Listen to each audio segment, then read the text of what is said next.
Assalamualaikum warahmatullahi wabarakatuh. Perkenalkan saya Prilita Sara Lutfianti, perwakilan dari kelompok 6 untuk mempresentasikan tugas kelompok 2 dari grup kami terdiri dari atas nama Lisa Trianawati, ada Cahyo Ade Rahman, ketiga ada Praditya Ayu Rahmawati, dan keempat dengan saya sendiri Prilita Sara Lutfianti. Next untuk konten dari tugas kelompok kami, berikut ada pertanyaan mengenai studi kasusnya bahwa PT XYZ adalah perusahaan yang bergerak di bidang makanan dan minuman. Perusahaan ini sudah berdiri sejak tahun 1988. Minuman kaleng yang dihasilkan dari tahun 1988 sampai saat ini tidak mengalami perubahan, yaitu minuman teh dalam kemasan. Sepanjang perjalanan waktu, pesaing minuman teh dalam kemasan semakin banyak dan meningkat.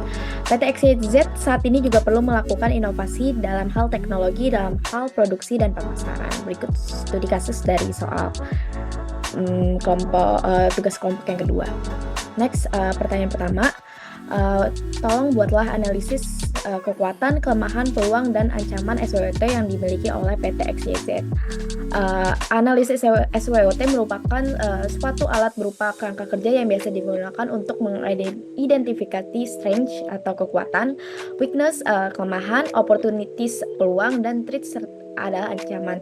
Tujuan dari analisis SWOT ini sendiri untuk mengetahui kekuatan internal atau peluang eksternal yang dimiliki serta membantu dalam pengambilan keputusan dalam memaksimalkan kekuatan dan peluang yang dimiliki agar tujuan dan target ditentukan dapat tercapai. Berikut analisis SWOT dari studi kasus yang sebelumnya, bahwa kekuatan yang dimiliki oleh PT XYZ atau strength yang dimiliki PT XYZ yaitu pertama, produk minuman teh yang dihasilkan memiliki kualitas yang baik dan telah dikenal oleh pasar. Salah satu pemimpin pasar di industri minuman teh. Kemudian perusahaan menggunakan teknologi modern juga untuk memproses produksi. Yang kedua, ada kelemahan dari PT XYZ, yaitu produk minuman teh dalam kemasan tidak mengalami perubahan signifikan sejak diluncurkan, which is itu tahun 1988. Perusahaan juga perlu meningkatkan kemampuan dan keterampilan tenaga kerja untuk mendukung inovasi dan efisiensi produk. Produk minuman teh yang kemasan yang tidak mengalami perubahan signifikan beresiko kehilangan daya tarik di pasar yang semakin kompetitif. Oke, next, untuk peluang opportunities PT XYZ tersendiri, yaitu permintaan teh di Indonesia saat ini terus meningkat, memberikan peluang pada PT XYZ untuk memperluas pangsa pasarnya dengan produk baru atau varian rasa. Membangun kemitraan dengan distributor atau perusahaan lain untuk meningkatkan distribusi dan akses ke pasar baru, serta mengembangkan produk baru dan strategi pemasaran yang lebih agresif, dapat juga menarik segmen pasar yang lebih luas, termasuk generasi muda, dan mencari variasi dalam pemilihan minuman. Dan untuk ancaman atau threats sendiri dari PT XYZ, yaitu banyaknya pesaing tentunya di pasar minuman teh kemasan, termasuk produk impor yang lebih murah, perubahan selera konsumen menuju produk yang lebih sehat atau alami dapat mengurangi permintaan terhadap produk teh kemasan tradisional. Ketidakstabilan ekonomi dan inflasi juga dapat mempengaruhi daya beli konsumen sehingga produk berdampak pada penjualan produk yang mengancam posisi PT XYZ. Oke, nextnya nomor 2, untuk analisis risiko berdasarkan kartu skor risiko firm untuk PT XYZ. Kartu skor atau firm merupakan suatu alat yang bisa digunakan oleh perusahaan tentunya atau organisasi untuk mengevaluasi risiko yang mencakup berbagai komponen utama, baik dari sisi internal yaitu finance dan infrastruktur, dan sisi eksternal tentunya ada reposisional dan market, untuk mengidentifikasi area mana yang dapat ditingkatkan untuk mengurangi resiko.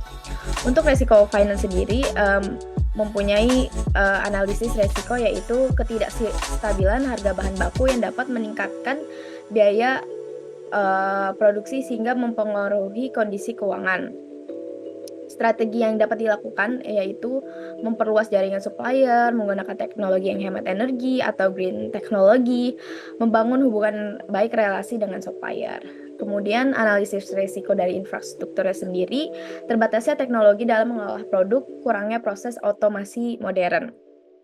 Maka strategi yang dilakukan yaitu melakukan investasi peralatan produksi yang lebih modern tentunya, melakukan audit verifikasi pada supplier, evaluasi proses tata kelola logistiknya.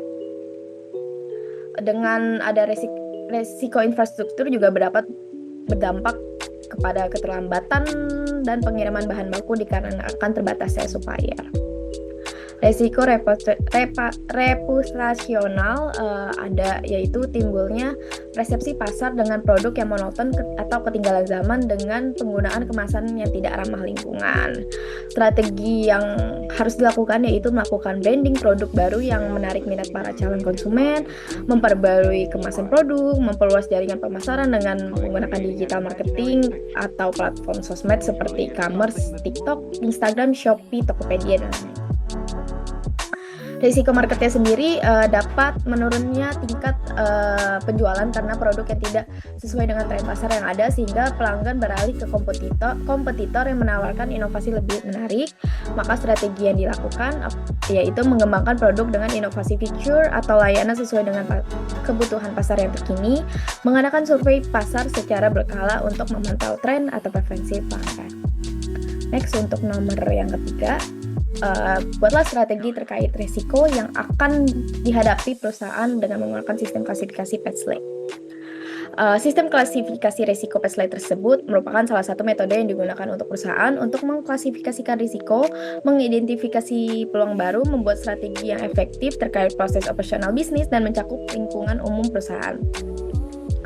Ada identifikasi tersebut, pertama ada politik, yaitu strategi yang akan dapat diambil yaitu mengembangkan rencana mitigasi risiko dengan memastikan kecukupan sumber daya untuk operasional, mengantisipasi dampak kebijakan baru atau ketegangan politik yang mengganggu pemasokan bahan baku. Selain itu, perusahaan dapat mengurangi ketergantungan pada pasar nasional dengan memperluas ekspor global tentunya untuk menjangkau pasar yang lebih luas. Kedua, ada ekonomi. Strategi yang dapat dilakukan perusahaan yaitu menyesuaikan kembali harga jual produk dengan tarif harga terjangkau untuk menarik konsumen yang memiliki daya beli rendah, atau melakukan disverifikasi produk dengan inovasi varian produk dengan kemasan yang lebih kecil atau yang lebih ekonomis. Yang ketiga, ada sosial, yaitu strategi yang dapat diambil oleh perusahaan sendiri, yaitu menerapkan strategi pembangunan bisnis berkelanjutan berdasarkan pada nilai bagaimana perusahaan dapat berperan dan berkonsep pada green products and sustainability, seperti berfokus dalam menciptakan produk teh atau minuman kemasan yang memiliki manfaat dari segi kesehatan tentunya, karena menggunakan bahan baku teh yang alami tanpa gula tambahan dan menggunakan kemasan yang ramah lingkungan. Keempat, ada teknologi. Strategi yang dapat dilakukan oleh perusahaan yaitu dapat menjangkau pasar yang lebih luas, dapat meningkatkan jumlah produksi, distribusi, dan kualitas produksi perusahaan dengan menghilangkan proses yang masih konvensional atau mengalihkan pemasaran konvensional menjadi berbasis digital. Tentunya seiring berkembangnya teknologi dan masifnya penggunaan platform media digital dalam melakukan kegiatan pemasaran dapat mendorong perusahaan untuk mengintegrasikan teknologi tersebut. Yang kelima, ada hukum. Seperti strategi yang dapat dilakukan oleh perusahaan yaitu memonitor perubahan regulasi melalui konsultasi hukum secara berkala dan bekerja sama dengan asosiasi industri untuk memahami implikasi dari kebijakan baru. Selain itu juga perusahaan harus memastikan bahwa seluruh proses produksi dan operasionalnya mematuhi peraturan hukum yang berlaku untuk menghindari dari sanksi, seperti melakukan audit regulasi secara berkala. Yang keenam dan terakhir yaitu strategi yang dapat dilakukan untuk melakukan prinsip berkelanjutan tersebut dalam operasional perusahaan, yaitu mengurangi jejak karbon melalui penggunaan energi terbarukan dan efisiensi energi. Perusahaan mengelola risiko rantai pemasok dengan diversifikasi sumber bahan baku dari lokasi yang lebih aman dan bencana, serta memanfaatkan momentum tren hijau dengan memasarkan produk yang ramah lingkungan seperti menggunakan bahan kemasan daur ulang atau biodegradable. Oke, sekian dari kelompok 6 untuk pembahasan tugas kelompok yang kedua. Terima kasih, kurang lebihnya mohon maaf. Demikian disampaikan dan terima kasih.